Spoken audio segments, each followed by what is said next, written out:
அனைவருக்கும் இனிய காலை வணக்கங்கள். ஓம் திருமூலர் திருவடிகள் போற்றி போற்றி.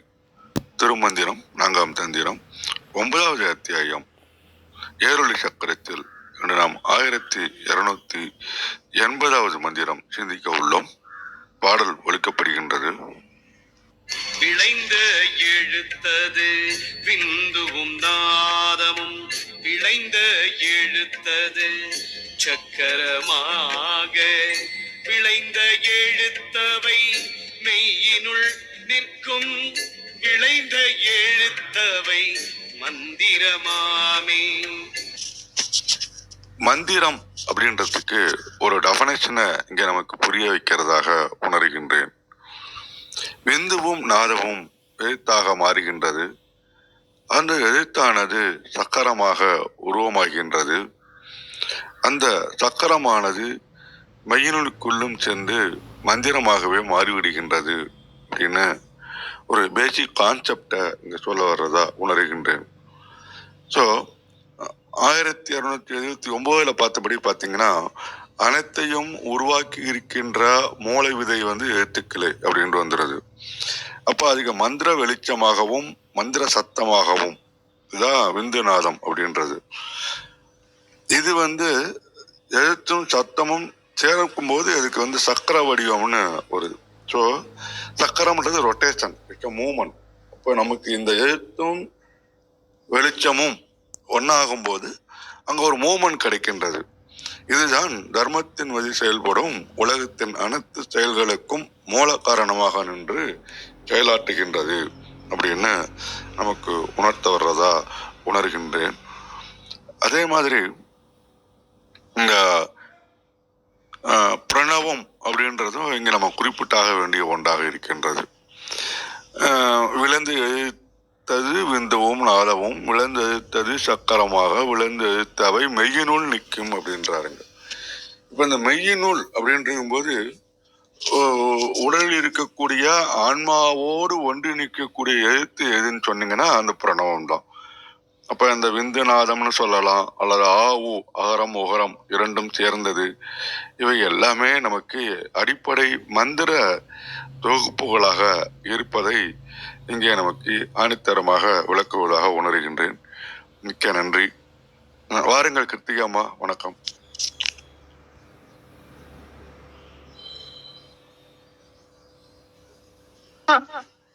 கௌரிமா வந்திருக்காங்க, முன்னாடியே இருக்காங்க. அப்படிங்களா? எனக்கு காமிக்கல. வாங்க கௌரி அம்மா, வணக்கம். வாருங்கள், உங்கள் கருத்தை தெரிவித்து தளத்தை நடத்துங்கள். நன்றி. நன்றிங்க. இன்றைக்கான மந்திரம். அனைவருக்கும் அன்பு வணக்கம். ஓம் நந்தியம்பெருமான் திருவடி போற்றி. ஓம் திருமூலர் திருவடி போற்றி. ஓம் நம சிவாய. இன்றைக்கான மந்திரம் 1280. விளைந்த எழுத்தது விந்துவும் நாதமும் விளைந்த எழுத்தது சக்கரமாக விளைந்த எழுத்தது எழுத்து அவை மெய்யுனில் நிற்கும் விளைந்த எழுத்து அவை மந்திரமாமே. இதுக்கான translation. It is from Bindu and Nada that the 51 letters became manifest. These letters abide in the adharas of the body. These are known as Mala Mantras, the garland of mantras.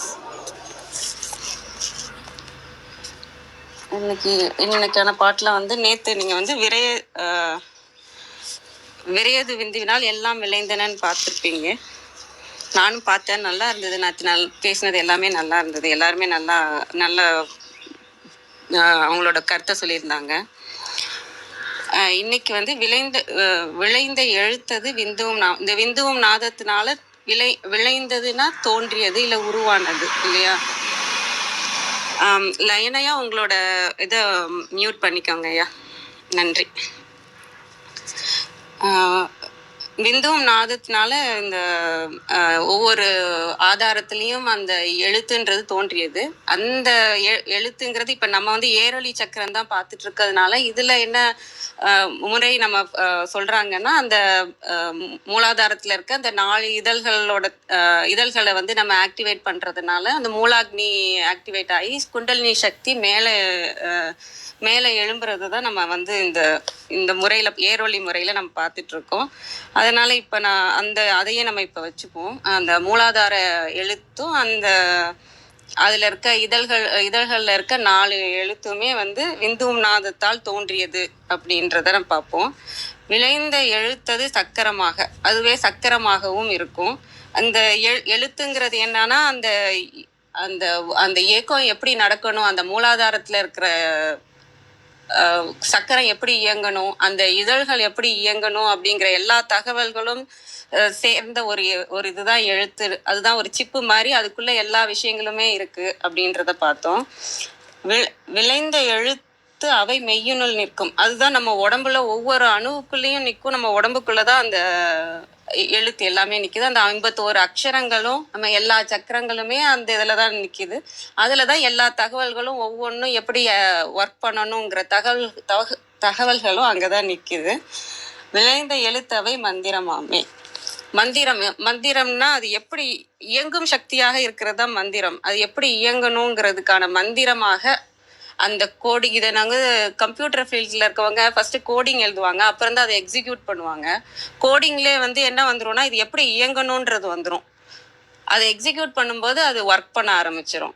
இப்போ வந்து இந்த எழுத்துங்கிறதுல தான் அந்த coding இருக்குது. எப்படி இந்த சக்கரம் இயங்கணும், இந்த உறுப்பு எப்படி இயங்கணும், அந்த தகவல்கள் எல்லாமே அந்த ஒவ்வொரு ஆதாரத்தில் இருக்க இதழ்களையும் சக்கரத்துலேயும் தான் அந்த இது இருக்கிறதா நான் அதை தான் மந்திரமாக பார்க்குறேன்.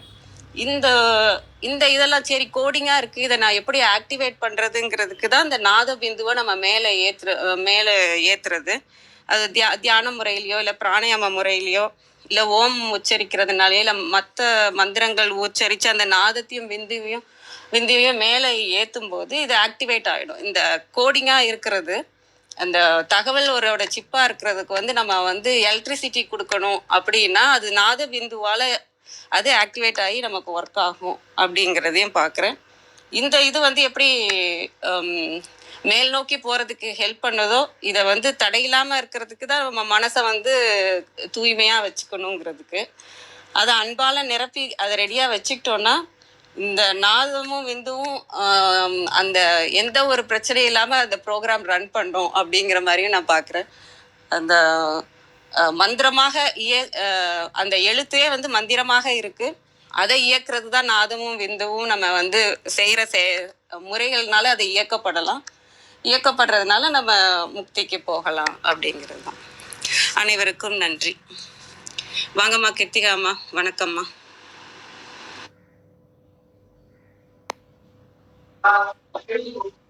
நல்ல விளக்கங்கள் நம்ம அற்புதமும் பார்த்திருக்கோம்.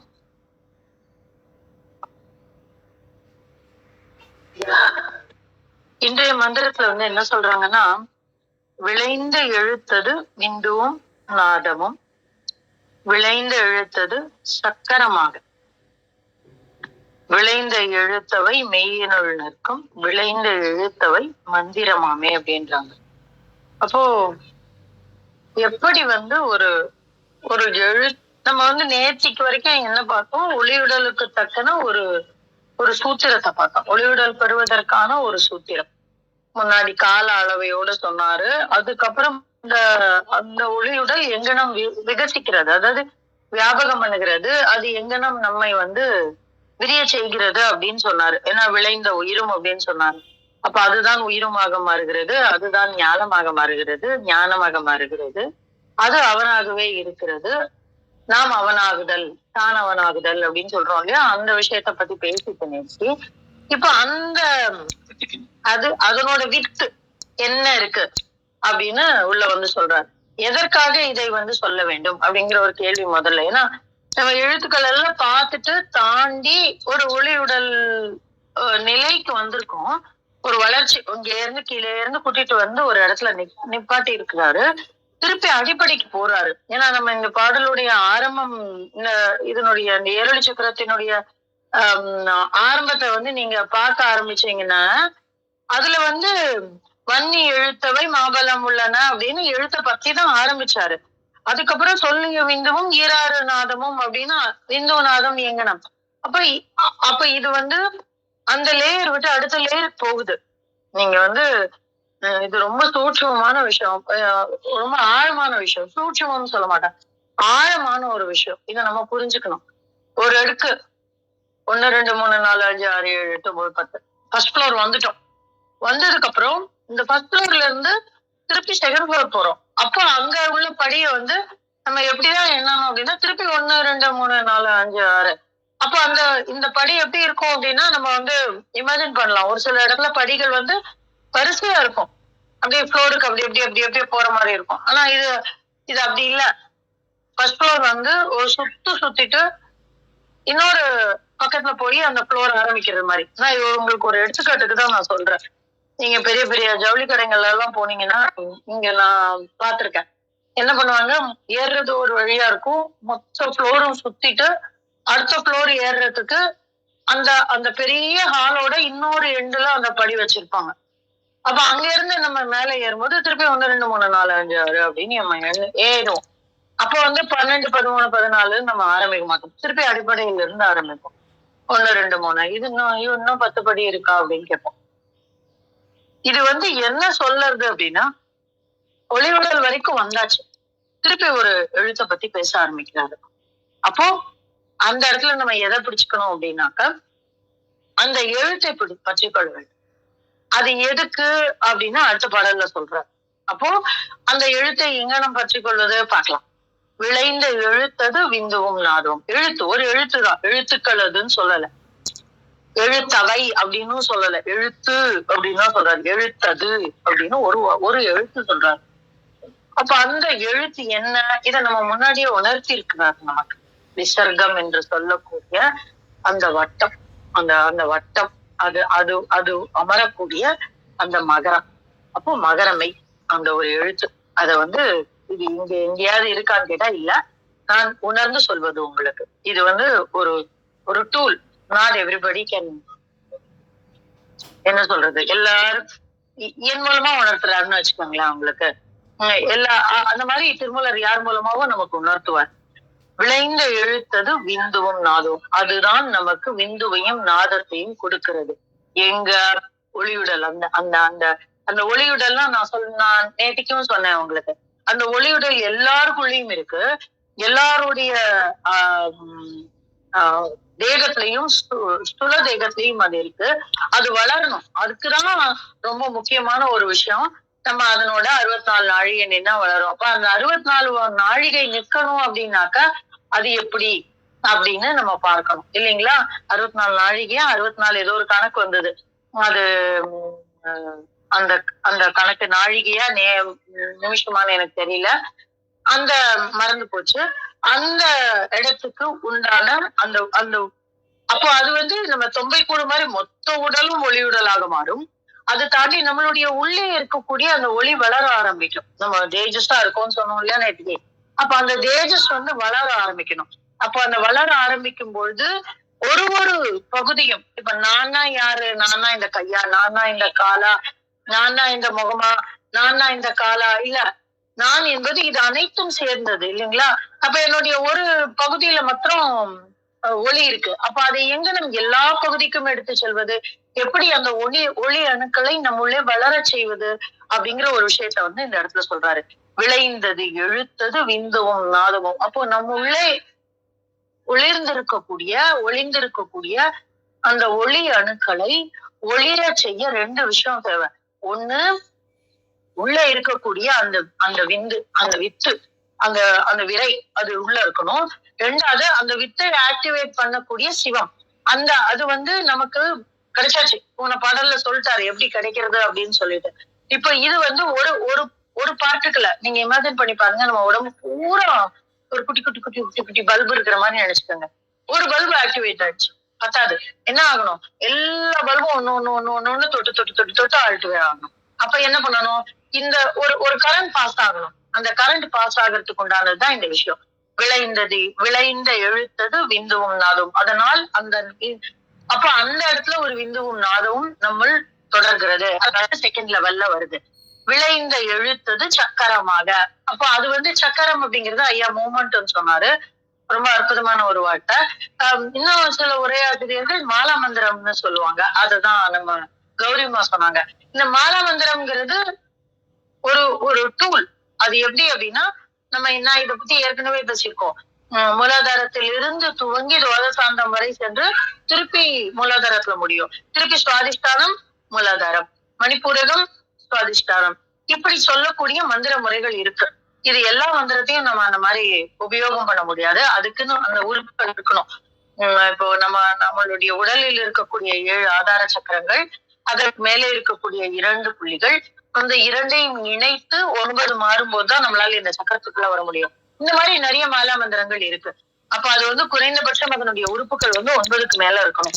9க்கு மேல இருக்கும்போது நம்மளால அந்த மாலா மந்திரத்தை பிரயோகம் பண்ண முடியும். இந்த மாலா மந்திரத்துக்குன்னு ஒரு பெரிய டெபினிஷனா இருக்கு. நம்ம அதுக்குள்ள போக வேண்டாம். ஆனா இந்த இடத்துல நம்ம என்ன சொல்றோம் அப்படின்னா, நீங்க இந்த இந்த இம் என்று சொல்லக்கூடிய, நான் பின்னாடி சொல்லி தருவாரு, என்னதோ புதுசா சொல்றாங்கலாம் நினைக்க வேண்டாம். திருமலர் இதெல்லாமே நமக்கு அடிப்படை கொடுக்கறது எல்லாமே அந்த விஷயத்த நம்ம புரிஞ்சுக்கிறதுக்காக தான். அதனால அந்த அந்த இம் என்று வரக்கூடிய, இம் என்று முடியக்கூடிய அந்த மந்திரங்களை நம்ம சொல்லும் பொழுது, சக்கரமாக சொல்லும் பொழுது அதுவே நம்முள் சக்கரமாக விரியும். அப்ப அதற்கான அடிப்படையா நம்ம முன்னாடி என்ன பார்த்தோம்? ஏரல் சக்கரத்தை பார்த்தோம். இப்ப புறமா இருக்கிறது உள்ளுக்குள்ள வந்துருச்சு. உள்ளுக்குள்ள ஒளி நிலைக்கு போய் அந்த ஒளி நிலையை ஆக்டிவேட் பண்றதுக்கு ஒரு சக்கரம். நம்ம நினைக்கிறோம், இது ஏற்கனவே நான் இங்க பகிர்ந்திருக்கேன். நம்ம நினைக்கிறோம் குண்டலினி ஏறிடுச்சுன்னா அப்படியே ஒரே மாதிரி ஏறிடும் அப்படின்னு. 64 ப்ராசஸ் இருக்கு. 64 ப்ராசஸ் முடிஞ்சுதான் அந்த குண்டலினி மேல போகும். பிரவரோத்தனா அப்படின்னு சொல்லுவாங்க. அந்த அந்த ப்ராசஸ் நடக்கும்போது ஒரு அடுக்கிலும் பியூரிபிகேஷன் நடக்கும். அப்ப இந்த இடத்துல நடக்கக்கூடிய அந்த பியூரிபிகேஷனை பத்தி பேசுறோம் நம்ம. அப்ப விளைந்த எழுத்தது சக்கரமாக, விளைந்த எழுத்தவை மெய்யினுள் இருக்கும். மெய்ங்கிறத 2 விதமா எடுத்துக்கலாம். ஒண்ணு இந்த உடல்ல எடுத்துக்கலாம், இல்லது உண்மைன்னு எடுத்துக்கலாம். அப்ப எதை நாங்க எடுத்துக்கிறது? 2மே எடுத்துக்கலாம். இந்த உடல் மெய்யாக மாறும், உண்மையாக மாறும். அது வரைக்கும் அது பொய் தான்.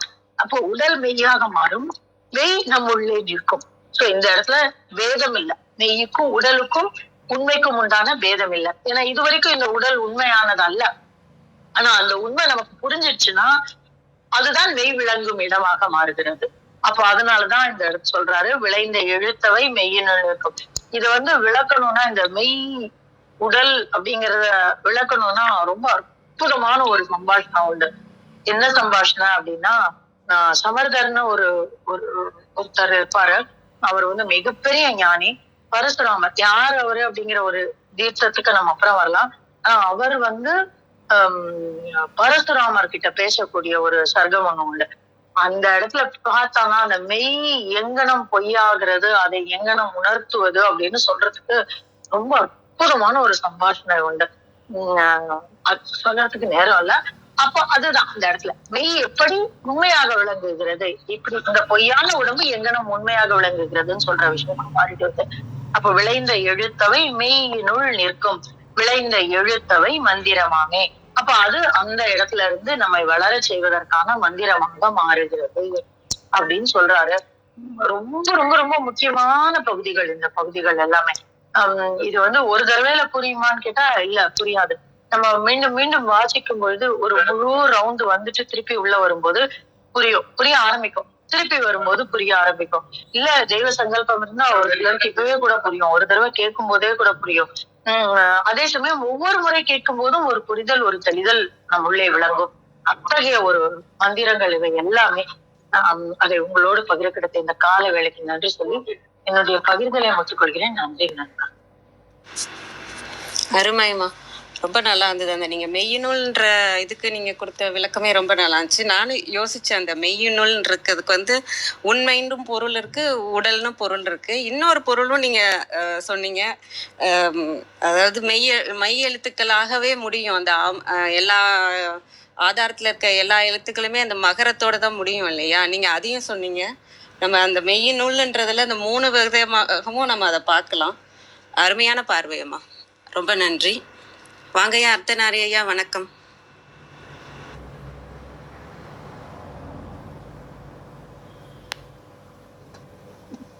வணக்கம். சாதாரணமா நம்ம இயல்பா பேசும்போது கூட ஒருத்தர் நல்லா இருக்காரு, இன்னொருத்தர் இல்ல டல்லா இருக்காரு. டல்லா இருக்காருன்னா கஷ்டப்படுறாரு. இதுக்கெல்லாம் என்ன காரணம் அப்படின்னு கேட்கும்போது எழுத்தை தான் காரணமா சொல்லுவோம். அது என்ன எழுத்து அப்படின்னா தலையெழுத்து அப்படின்னு சொல்லுவோம். அங்க தலை சொல் அப்படின்னு சொல்றது கிடையாது, தலை எழுத்து அப்படின்னு தான் சொல்லுவோம். ஆக எல்லாமே எழுத்து தான். அதனால இந்த எழுத்து அப்படிங்கறதுல தான் எல்லாமே தொடங்கும். இந்த ஓம் அப்படிங்கறது இப்ப நாதம் விந்து இதை வச்சுதான் உலகம், உடல், உயிர் எல்லாத்தையுமே படைக்கிறாங்க. ஆனா இந்த நாதமும் விந்தும் எங்க இருக்குது அப்படின்னா ஓம்ல இருக்கு, அகர உகர மகரத்துல இருக்கு. இது இந்த ஆங்கிலத்துல லிங்குவிஸ்டிக்ஸ்னு ஒண்ணு இருக்கு, மொழியியல் அப்படின்னு. அதுல என்ன சொல்லுவாங்கன்னா கூட்டு ஒலிகள் அப்படின்னு சொல்லுவாங்க. ஆங்கிலத்துல அது காம்போனன்ட் லெட்டர்ஸ் அப்படின்னு சொல்லுவோம். இப்ப தமிழ்ல ஐ ஔ இந்த 2 எழுத்துமே கூட்டு ஒலிகள். ஏன்னா உச்சரிக்கும் போது 2 எழுத்து சேர்ந்த மாதிரி இருக்கும். ஐ அப்படின்னு சொல்லும் போதும் ஔ அப்படின்னு சொல்லும் போதும் 2 எழுத்து சேர்ந்த மாதிரி இருக்கும். அது கூட்டு ஒலிகள் அப்படின்னு சொல்லுவோம் தமிழ்ல. ஆங்கிலத்துல காம்போனன்ட் லெட்டர்ஸ் அப்படின்னு சொல்லுவோம். அதே மாதிரி இந்த 3 எழுத்து ஆ உ மா, இந்த 3ல ஆ உ 2ம் உயிரெழுத்து, அந்த இம்மு மட்டும் மெய்யெழுத்து. மெய்யெழுத்துலயே இன்னும் சொல்ல போனா புள்ளி வச்ச மெய்யெழுத்து அது. ஆக இது எல்லாம் சேரும் போது உயிர் மெய் 2ம் சேரும் போதுதான் அந்த இடத்துல இயக்கம் அப்படிங்கிறது வரும். ஆனா அந்த பிரணவத்துக்குள்ளரவே நாதமும் விந்தும் இருக்கிறது. இந்த நாதமும் விந்துமே என்னன்னா ஒலி. இப்ப நாதம் அப்படின்னா சவுண்டு, ஒலி. ஆனா அதுலயும் வெளிச்சம் இருக்கும். இப்ப இங்க விஷயத்துல என்னன்னா நம்ம 2வது வரியை பார்க்கணும். 2வது வரியில ஆக அப்படிங்கிற ஒரு சொல் இருக்கு. ஆக அப்படின்னு சொன்னா அந்த இடத்துலதான் அது ஆகிறது அப்படிங்கிறது. எதுவாக ஆகிறது அப்படின்னா நமக்கு மெய்யாக ஆகிறது அப்படின்னு அர்த்தம். அந்த மெய்யிலையும் அந்த எழுத்து இருக்குது. இந்த எழுத்து அப்படிங்கிறதே நம்ம எப்படி சிந்திக்கணும் அப்படின்னா ஒளி, லைட் அப்படிதான் நம்ம சிந்திக்கணும். இப்ப பெரிய அறிவாளி அப்படிங்கிறத அறிவை வெளிப்படுத்துதல் அப்படிங்கிறதுக்கு நம்ம ஆங்கிலத்துல என்லைட்டன்மெண்ட் அப்படிதான் சொல்லுவோம். இந்த ஒளி அப்படிங்கிறது கண்ணுக்கு தெரியும்படியான ஒளி மட்டும் கிடையாது. அதுக்கப்புறம் மனசுல இருக்கக்கூடிய ஒளி. ஒளி 4 இடத்துல இருக்குங்க. ஒண்ணு புறப்புறம். புறப்புறம் அப்படின்னா உடம்புக்கு வெளியில. அதுக்கப்புறம் புறம். புறம் அப்படின்னா உடம்புல. அதுக்கப்புறம் அகப்புறம். அகப்புறம் அப்படின்னா மனசுல. அதுக்கப்புறம் அகம். மொத்தம் 4 இருக்கு. புறப்புறம், புறம், அகப்புறம், அகம். அப்படி 4ஆ வகுத்து சொல்வாரு வள்ளலார். உகந்த 4 இடத்தும் அப்படின்னு சொல்லுவாரு. இந்த 4 இடத்துலயும் இந்த 4ம் சேர்ந்தாதான் மெய். அதாவது புறப்புறம், புறம், அகப்புறம், அகம், இந்த 4ம் சேர்ந்தாதான் மெய். இந்த மெய்யில அந்த எழுத்து அப்படிங்கிறது இருக்கும். கடைசியில என்ன ஆகும் அப்படின்னா அது இந்த ஆத்மா முத்தி பெறுவதற்கு இந்த ஒளி வழியை வகுப்பதாக ஆகிறது அப்படின்னு அர்த்தம். இப்ப நம்ம ராத்திரியில டார்ச் லைட் எடுத்துட்டு போகும்போது அந்த எவ்வளவு தூரம் வெளிச்சம் தெரியுதோ அவ்வளவு தூரத்துக்கு நம்ம போயிட்டே இருப்போம். சரி, டார்ச்சே இல்லை அப்படின்னா பௌர்ணமி இருக்கும்போது பார்த்தோம்னா நிலா ஒளியில நடந்து போயிட்டே இருப்போம். இது புறத்துல. ஆனா அகத்துல நமக்கு வழிகாட்டுறது எது அப்படின்னா அந்த இயற்கை ஒளி தான் நமக்கு வழிகாட்டும். இந்த ஒளி எப்படியெல்லாம் உருவாகிறது, எங்கெல்லாம் இருக்குது, எதுக்கெல்லாம் பயன்படுது, 3 விஷயத்த திருமூலர் நமக்கு ஏரொளி சக்கரத்துல சொல்லி கொடுக்குறாங்க. ஒரு விஷயம் என்னன்னா, நம்ம உணர்ந்தால் அது மெய், உணராமலே போனால் அது பொய்யாதான் போயிடும். நான் எங்க வீட்டுல எப்பாவது பொய் சொல்லுவேன். என்ன பொய் சொல்ற அப்படின்னு கேட்பாங்க. நான் சொல்லுவேன், ஏமா பொய்யா, அதுலயும் ஒரு மெய் இருக்குதேம்மா அப்படின்னுவேன். அந்த பொய் அப்படின்னு சொல்லும்போது அதுல ஒரு மெய் எழுத்து இருக்கும் கண்டிப்பா. அது மாதிரி ஒரு விஷயம் இருக்கும். ஆனா பொய் அப்படிங்கிறத நம்ம உணர்ந்து, அது என்னன்னா நம்முடைய செயல்பாடுகள் இருக்கு பாருங்க, அத இறைவனை நோக்கி நம்முடைய ஆன்மாவானது வளர்ந்து வரும்போது கடைசியில செயலற்ற நிலைக்கு நிற்கும். இது எங்க தெரியும் அப்படின்னா 6ஆம் திருமுறையில ஆன்ம தரிசனம் அப்படின்னு ஒரு தலைப்பு இருக்கு. அதுல வள்ளல் பெருமான் சொல்லியிருப்பாரு, செயலற்ற நிலை அப்படின்னா செயல்பட இயலாத நிலை கிடையாது, செயல்பட முடியும் ஆனா வேணாம் அப்படின்னு இருக்கிறது. இததான் திருக்குறள்ல நீத்தார் பெருமை அப்படின்னு சொல்லுவோம். திருக்குறள் சொல்லும், வேண்டாமை அன்ன விழிச்செல்வம், மற்றது வேண்டாமை வேண்ட வரும் அப்படின்னு சொல்லுவோம். செயலற்று இருத்தல், அப்படியாதான் அந்த சும்மா இருன்னு சொல்றோம் பாருங்க, அந்த நிலைக்கு போனா அப்ப இந்த உடல், அதுக்கப்புறம் மனசு, அதுக்கப்புறம் புத்தி, சித்தம், அகங்காரம், அப்புறம் அறிவு, அப்புறம் ஆன்மா எல்லாமே உண்மை அப்படிங்கிற உணர்வு வந்துரும்.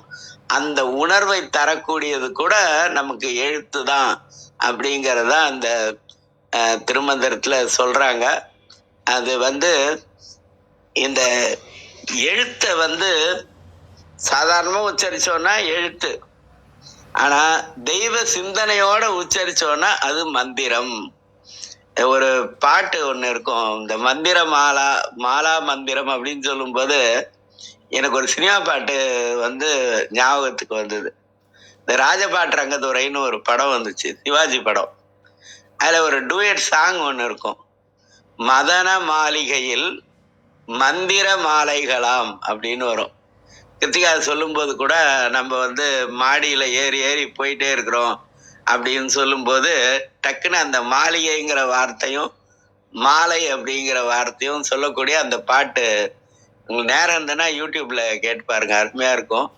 மதன மாளிகையில் மந்திர மாலைகளாம். மதன் அப்படிங்கிறது மன்மதன், அது மன்மதனும் தெய்வம் தானே, அதனால மதன மாளிகையில் மந்திர மாலைகளாம் அப்படின்னு வரும்.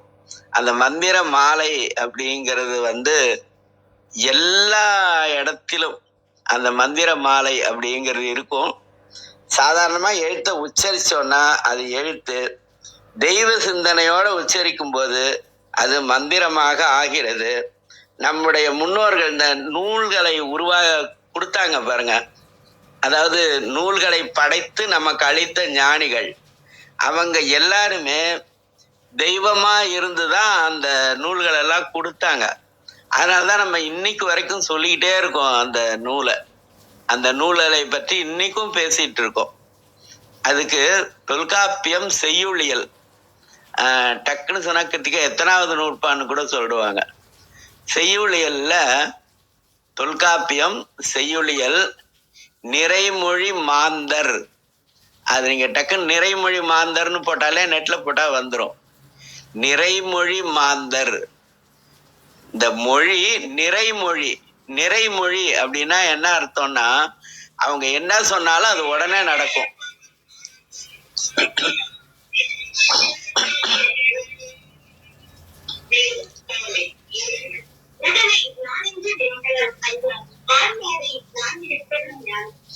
அப்ப என்னன்னா இந்த நிறைமொழி அப்படின்னா என்ன அர்த்தம்னா என்ன சொன்னாலும் உடனே நடக்கும். யார் என்ன சொன்னாலும் உடனே நடக்கும் அப்படின்னா இந்த உலகப்பற்று இல்லாம இருக்காங்க பாருங்க. உலகப்பற்று இல்லாம உயிர்களிடத்தில் அன்பு உடையவர்கள், பாரதியார் சொல்வார்ல, உயிர்களிடத்தில் அன்பு உடையவர்கள் மேலோர் அப்படின்வாரு.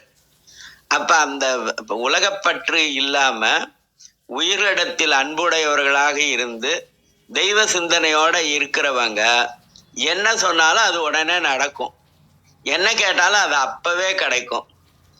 என்ன நினைச்சாலும் அது அப்பவே நடக்கும். இததான் சித்தி பெறுதல் அப்படின்வோம். இந்த நம்ம கோவில்ல அர்ச்சகர் சங்கல்பம் பண்றதுன்னு சொல்லுவாங்க. சங்கல்பம் பண்ணும்போது தனம், தானியம், லாபம், வியாபாரம் எல்லாம் சொல்லிட்டு சித்தியர்த்தம் அப்படின்னுவாங்க. சித்தியர்த்தம் அப்படின்னா எல்லாம் உடனே நடக்கணும் அப்படிங்கிறதுக்காக இந்த பூஜை நடைபெறுகிறது, இந்த பூஜை மேற்கொள்ளப்படுகிறது அப்படின்னு அர்த்தம். அந்த சித்தியர்த்தம் அப்படின்னு வரும். இது எல்லாம் உடனே நடந்துரும் அவங்களுக்கு. ஏன்னா அவர்கள் சித்தி பெற்றவர்களாக இருப்பார்கள். அதனால அது மாதிரி நிறைமொழி மாந்தர் ஆணையில் கிளந்த, அவங்க எது சொன்னாலும் அது உத்தரவு தான், சாதாரணமா கிடையாது. இப்ப நம்ம கோயிலுக்கு போனா கூட குறி சொல்றவங்கள உத்தரவு கொடுக்குறாங்க. கோயில்ல போய் ஒரு செயலுக்காக நம்ம நின்னோம்னா உத்தரவாயிடுச்சா அப்படின்னு கேட்போம். அந்த நிறைமொழி மாந்தர்கள் இப்ப நமக்கு திருமூலர், மாணிக்க வாசகர், அப்புறம் 12 ஆழ்வார்கள், அது மாதிரி இருக்கிறவங்க எல்லாமே அவங்க நிறைமொழி மாந்தர், ஆணையில் கிளந்த. இப்ப நம்ம எல்லாம் சொன்னோம்னா ஸ்டேட்மெண்ட், ஆனா அவங்கெல்லாம் சொன்னாங்கன்னா டிக்ளேர், ரூல் அது. அதனால நிறைமொழி மாந்தர் ஆணையில் கிளந்த மறைமொழி. மறைமொழி அப்படின்னா வேதத்தினுடைய சொல். அது வேதம் அப்படின்னாலே என்ன அர்த்தம்? அதுதான் வித்து அப்படிங்கிறதா வேதம்னு மாறும். மறைமொழி தானே மந்திரம் என்ப. நிறைமொழி மாந்தர் ஆணையில் கிளந்த மறைமொழிதானே மந்திரம் என்ப. அப்ப உணர்ந்தவர்கள் ஒரு வார்த்தையை சொன்னா அது மந்திரமாக ஆகிறது. அந்த மந்திரம் ஒளி வடிவமாக இருந்து அதை உணர்கின்ற ஆத்மாக்களுக்கு வழிகாட்டுகிறது. அதனாலதான் சொல்லிய பாட்டின் பொருள் உணர்ந்து சொல்லுவார் அப்படிங்கிறது. அந்த உணர்வை நாம் பெற வேண்டும். அந்த உணர்வை பெறும்போது அது மெய்யாகிறது. உணர்வே இல்லாம இருக்கும்போது அது பொய்யாகவே ஆகிறது அப்படிங்கிறது.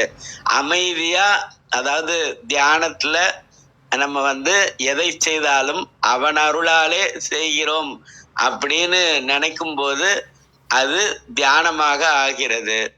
இல்ல அந்த இறை சிந்தனை இல்லாமல் ஒரு செயலை நாம் செய்யும் போது, நானே செய்கிறேன், என்னை தவிர யாரும் செய்ய முடியாது அப்படின்னு நினைக்கும் போது அது இந்த உடம்பு என்கின்ற மண் பாண்டம், இந்த உடம்பை மண்பாண்டமாக ஆக்கி அதை போட்டு உடைக்கின்ற செயலாக மாறுகிறது. அதான் நந்தவனத்தில் ஒரு ஆண்டி 4 மாதமாய் குயவனை வேண்டி கொண்டு வந்தான் ஒரு தோண்டி, அதை கூத்தாடி கூத்தாடி போட்டு உடைத்தாண்டி அப்படின்னு ஒரு சித்தர் சொல்லியிருப்பாரு.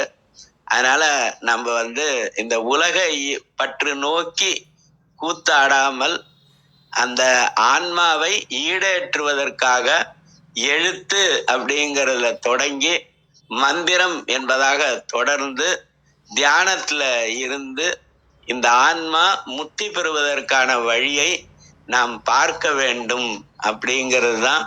அதுக்காக தான் நம்ம வந்தோம். அப்படி வந்ததுனாலதான் நமக்கு அந்த காற்று அப்படிங்கிற ஒன்றை இயற்கை கொடுத்தார். அதனால வந்த வேலையை விட்டுட்டு வேற வேலையை நம்ம செஞ்சிட்டு இருக்கோம். ஆனா இது எப்ப மாறுமோ.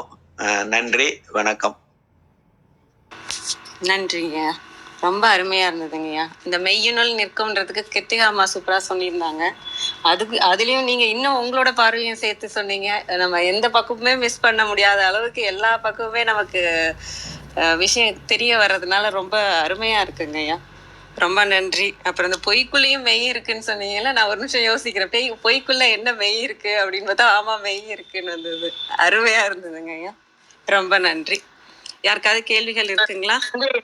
நன்றி அர்ஜுனரியா. அந்த தொல்காப்பிய சூத்திரம் வந்து 1420 போட்டிருக்கு. ரைட் ரைட் ரைட் கிருத்திகா, அது நீங்க தான். அதாவது 1434. 1404. ஏன்னா அது வந்து செய்யுளியல். நாங்க எம்ஏ படிக்கும் போது மனப்பாடம் பண்ணினது. அதுக்கப்புறம் நான் எங்கேயுமே படிக்கல. அடிக்கடி நினைச்சு பார்க்க அதை நினைச்சு பார்க்கறதுக்கு இதுவும் ஒரு இடம். இன்னும் ஒரு இடம் சொல்லிடுறேன். இது அப்படியே நீங்க நீத்தார் பெருமையில 8வது திருக்குறள், அதாவது முதல் அதிகாரம் கடவுள் வாழ்த்து, 2வது அதிகாரம் வான் சிறப்பு, 3வது அதிகாரம் நீத்தார் பெருமை. அந்த செய்யுளியல் இன்னொரு தடவை சொல்றேன் பாருங்க. நிறைமொழி மாந்தர் ஆணையில் கிளந்த மறைமொழிதானே மந்திரம் என்ப. இது வந்து 1404வது நூற்பா. அது அப்படியே இங்க வாங்க, திருக்குறள்ல 3வது அதிகாரம் நீத்தார் பெருமை, அதுல 8வது திருக்குறள் பாருங்க. நிறைமொழி மாந்தர் பெருமை நிலத்து மறைமொழி காட்டிவிடும். நிறைமொழி, மாந்தர், மறைமொழி, இந்த சொற்கள் எல்லாமே அப்படியே இந்த திருக்குறள்லயும் வரும்.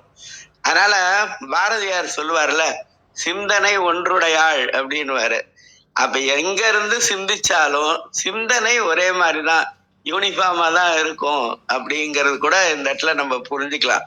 நிறைமொழி மாந்தர் ஆணையில் கிளந்த மறைமொழிதானே மந்திரம் என்பங்கிறது தொல்காப்பியம். நிறைமொழி மாந்தர் பெருமை நிலத்து மறைமொழி காட்டி விடும் அப்படிங்கிறது திருக்குறள்.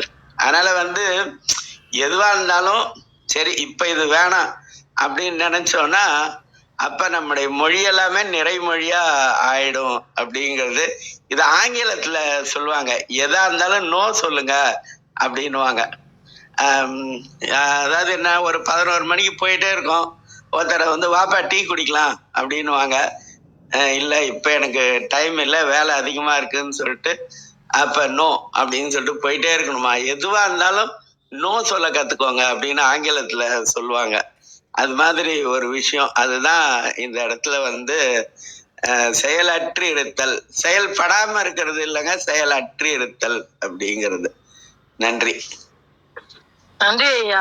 நான் உண்மையிலேயே அந்த நீங்க இந்த அகம் புறம் புறம் புறம் அகம் புறம் அகம் அந்த இடம் சொல்லறதுக்கு இதுதான் அந்த வேல்யூ ஆட் அப்படிங்கிறது வந்து நான் பன்முகமா நம்மளால புரிஞ்சுக்க முடியுது. என் மனசுக்குள்ள அந்த 16 அடுக்கு வந்தது. ஆனா அத சொல்றதை விட இது சொன்னா இன்னும் எளிதா ரீச் ஆகும் அப்படிங்கிறதுனால நான் வந்து இந்த மாடியோட இத சொன்னேன். ஆனா அந்த ஞானம், ஞானத்தில் ஞானம், ஞானத்தில் சரியை, ஞானத்தில் கிரியை, அந்த அடுக்கும் நீங்க சொன்ன இந்த அகம்புறமும் அற்புதமான ஒரு விஷயம். நன்றி ஐயா, மிக்க நன்றி. நன்றிங்க ஐயா, நன்றிங்க அம்மா. தளத்தை நிறைவு செஞ்சுக்கலாங்களா? அனைவருக்கும் வணக்கம். அம்மா விந்திய கோரி பேசுறேன். வாங்கம்மா, இதுல காமிக்கல உங்களை. வாங்கம்மா, வணக்கம்மா. அனைவருக்கும் வணக்கம். ஓம் சிவசக்தி போற்றி, ஓம் திருமூலரே போற்றி. 1280வது திருமந்திரம். விளைந்த எழுத்து அது விந்துவும் நாதமும், விளைந்த எழுத்து அது சக்கரமாக, விளைந்த எழுத்து அவை மெய்யினுள் நிற்கும், விளைந்த எழுத்து அவை மந்திரம் ஆமே. திருமந்திரத்தின் பொருள்: எழுத்துக்கு மூலம் பிரணவம், பிரணவத்துக்கு மூலம் ஒளியும் ஒலியும். அதைத்தான் திருமந்திரத்துல திருமூலர் விந்துவும் நாதமும்னு குறிப்பிட்டுள்ளார். ஒளியும் ஒலியுமான எழுத்தே சக்கரமாகும். உடம்பில் 6 ஆதாரங்களிலும் பொருந்த நிற்பவை இந்த எழுத்துக்களே. உடலில் தங்கிய இந்த சக்கர எழுத்துக்களே மந்திரமும் ஆகும். கழக வெளியீட்டில் நுட்பமான பொருளை எழுதியுள்ளார் உரையாசிரியர். எழுத்துக்களுக்கு முதலாக விளைந்தது விந்துவும் நாதமும். அப்படி விளைந்த எழுத்தாகிய விந்துவும் நாதமும் சக்கரமாகும். அவ் எழுத்துக்களே உடம்பின் அகத்தும் நிற்கின்றன. அவ் எழுத்துக்களே மந்திரமும் ஆகும். அனைவருக்கும் நன்றி, வணக்கம். சிவசிவ. திருச்சிற்றம்பலம். நன்றிங்க அம்மா. வேற யாருக்காவது கேள்விகள் எதுவும் இருக்குங்களா? தளத்தை நிறைவு செஞ்சுக்கலாம். இணைந்த அனைத்து உள்ளங்களுக்கும் எங்களது அன்பார்ந்த நன்றிகளை தெரிவித்துக் கொள்கிறோம். நன்றி. மீண்டும் நாளை சந்திப்போம். தளம் நிறைவு பெறுகிறது. நன்றி.